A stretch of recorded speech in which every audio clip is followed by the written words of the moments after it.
अर्थशास्त्र के उद्भट विद्वान, आर्थिक सुधारों के महानायक श्री मनमोहन जी मौन हो गए। उनके जाने से आर्थिक सुधारों के एक युग का अंत हो गया। उनके आर्थिक सुधारों ने देश के विकास को नई दिशा और गति दी थी। सहज, सरल, सौम्य, शिष्ट मनमोहन जी को मेरा प्रणाम। भगवान दिवंगत आत्मा को शांति दें और उनके परिजनों को और संपूर्ण देश को यह गहन दुख सहन करने की क्षमता दे, यही प्रार्थना है। ओम शांति। सर, कोई ऐसा स्माइल पर जो आपके उनके साथ रहा? वे प्रधानमंत्री थे और मुख्यमंत्री के नाते मुझे उनके सानिध्य में रहने का सौभाग्य मिला था। एक बार मध्य प्रदेश में पाले के कारण, फ्रॉस्ट के कारण, शीतलहर के कारण जो पाला पड़ता है उससे फसलों का व्यापक नुकसान हो गया और हमने जब भारत सरकार से किसानों की सहायता करने का आग्रह किया,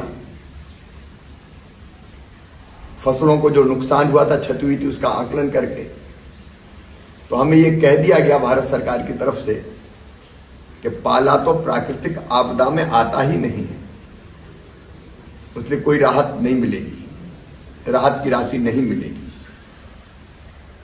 मन बेचैन हो गया। मैं किसानों के साथ उपवास पर बैठ गया था, तब मनमोहन जी का फोन आया कि कभी आपकी हुकूमत भी आ सकती है, आप ऐसा मत कीजिए, दिल्ली बात करते हैं और समस्या है। मैंने कहा समस्या है, किसान परेशान है, तो बोले हल निकालते हैं। मैं दिल्ली आया। मनमोहन जी ने एक कमेटी बनाई, पाला प्राकृतिक आपदा है कि नहीं इसके लिए। उसमें स्वर्गीय दादा प्रणब मुखर्जी, श्री शरद पवार जी, पी चिदम्बरम जी, उनके साथ मुझे भी रखा उन्होंने उस कमेटी में। और बाद में उस कमेटी ने साइंटिफिक आकलन करके ये कहा कि पाला भी प्राकृतिक आपदा है। और उसके बाद मध्य प्रदेश को 400 करोड़ रुपए की आर्थिक सहायता